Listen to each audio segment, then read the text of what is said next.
السلام عليكم ورحمة الله وبركاته. أهلا وسهلا بحضراتكم، معكم محمود صالح في حلقة جديدة من نشرة المشجع. زي ما تعودتم حلقتنا فيها كل الأحداث اللي تخص الكرة المصرية والعالمية، فيلا بينا نبدأها مع بعض بأخبار الأهلي. مارسيل كولر يرفض التفريط في عمار حمدي خلال الميركاتو الشتوي. طبيب الأهلي يرفض التعجل في عودة طاهر محمد طاهر للمشاركة مع الفريق في المباريات لتجنب تجديد الإصابة. فرج عامر رئيس سموحة يؤكد أنه لن يتردد في التعاقد مع حسام حسن مهاجم الأهلي على سبيل الإعارة لو كان اللاعب متاح في يناير. شوبير يؤكد صرف الأهلي النظر عن التعاقد مع اللاعب البرازيلي مارسينيو. الأهلي يرفض التفريط في رام ربيعة في انتقالات يناير بسبب ارتباط الفريق بالعديد من المباريات وحاجة الفريق لخدماته. معلول يكتسح زيزو ومصطفى فتحي في استفتاء رابطة الأندية لاختيار أفضل لاعب في الجولة الثامنة من مسابقة الدوري. سموحة يدخل معسكر مبكر في القاهرة استعدادا لمواجهة الأهلي في استاد السلام. محمد محمود يتحفظ على فكرة الانتقال للاتحاد السكندري أو سموحة ويفضل الانتقال لأحد أندية القاهرة.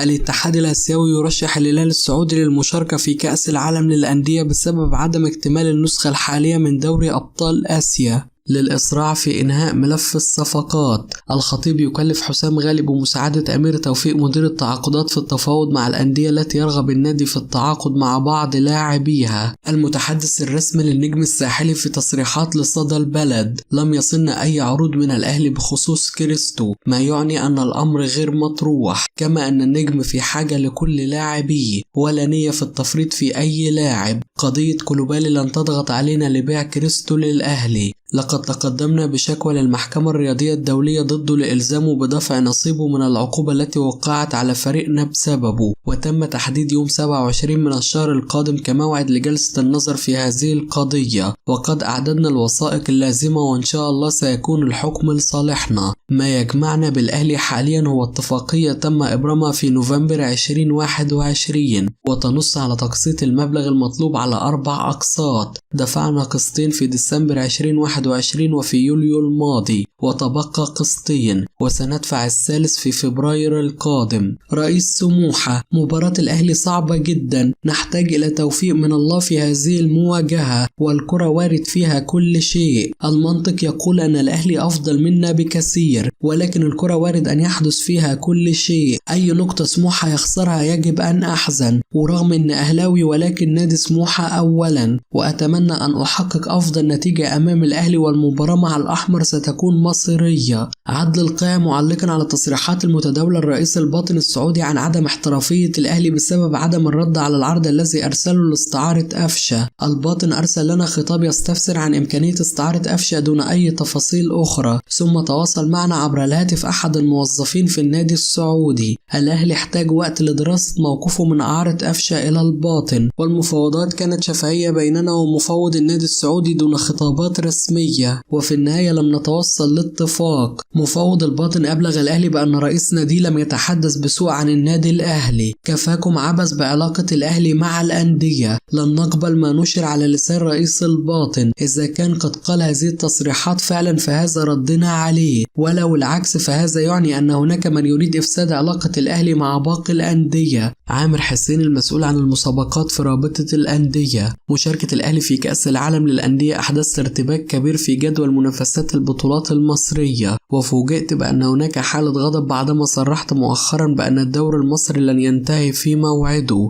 وضعت جدول ب29 جولة بناء على الأجندة الرسمية من الفيفا والكاف، ومشاركة الأهلي كانت مفاجأة وليس عيب ما صرحت به أن تلك المشاركة أحدثت ارتباك في الجدول. البعض كان يطالب بجدول طويل، والآن يتم الهجوم علينا بعد إعلان أن الدوري سيتأخر بسبب مشاركة الأهلي في المونديال، وفي الأساس لم يكن كأس العالم للأندية محدد، ومشاركة الفريق الأحمر لم تكن في الحسبان، لذلك كان من الصعب توقعها ووضع خطة بديلة لتفادي الأمر. الأهلي لديه مباراة يوم 10 فبراير في دوري أبطال أفريقيا وسيتم تأجيلها أيضا، وأنتظر من الاتحاد الأفريقي تحديد الموعد البديل، وسيتم زيادة مؤجلات الأهلي بسبب هذه المباراة أيضا. أواجه انتقادات وضغوط من كافة الأندية، ولا أستطيع أن أقوم بتأجيل كل مباريات الأندية الأخرى بسبب مواجهات الأهلي في كأس العالم. كنا نخطط لإنهاء المنافسات في موعد محدد، وفي النهاية سنبحث عن أفضل الحلول للمصلحة العامة. نهاية كأس مصر النسخة الماضية كان من المفترض أن يكون يوم 3 فبراير، وسيتم تأجيله أيضا حال تخطي الأهلي نظيره سموحة في نصف النهائي.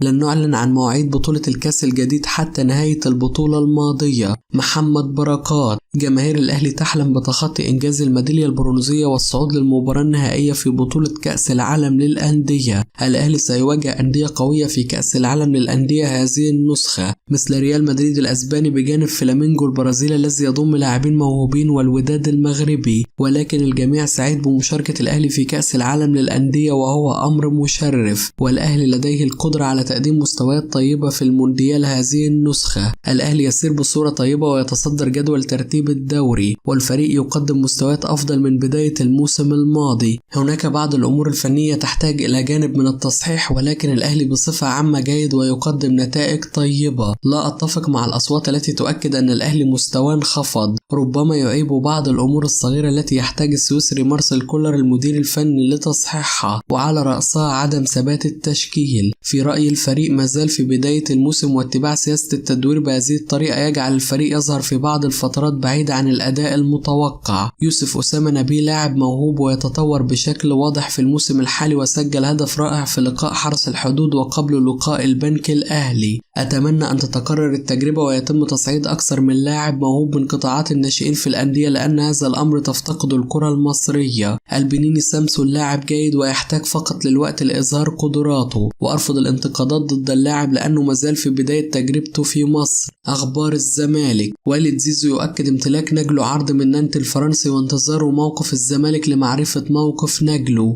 رابطة الأندية تقرر نقل مباريات الزمالك من استاد القاهرة أثناء أفريقيا للشباب. سموحة يشترط الحصول على أمواله لإعادة محمود شبانة للزمالك. الزمالك يفكر في ضم محمد شحاتة لاعب طلائع الجيش وعبد الرحمن مجدي ومهاجم أفريقي جديد في يناير المقبل. تحفظ في الزمالك على فكرة ضم عبد الله السعيد بسبب كبر سنه. أخبار الكرة المصرية: بيراميدز يؤكد أن غياب رمضان صبحي عن مواجهة الداخلية هو حصوله على الإنذار الثالث في المباراة الأخيرة. أحمد مجاد يطالب اتحاد الكرة بترتيب الأوراق وتكوين منتخبات 2007 ثم 2008 و2005 استعدادا لكأس العالم، وذلك بناء على قرار الفيفا الأخير بتنظيم كأس العالم لأقل من 17 سنة كل عام. اتحاد الكرة يوافق على سفر جهاز منتخب مصر الأولمبي إلى بلاده للاحتفال بأعياد الكريسماس. أخبار عالمية: أندريا أونانا حارس الكاميرون يعلن اعتزاله اللعب الدولي بعد كأس العالم. مندي يصدم تشيلسي ويرفض التجديد بسبب الخلاف على المقابل المادي. وسط منافسة كبار أوروبا على ضمه. الصحافة الإسبانية: ريال مدريد هو الأوفر حظا لضم بلينجهام نجم بروسيا دورتموند. ريال مدريد يراقب مانويل لاكوتيلي لاعب وسط يوفنتوس تمهيدا للتعاقد معه.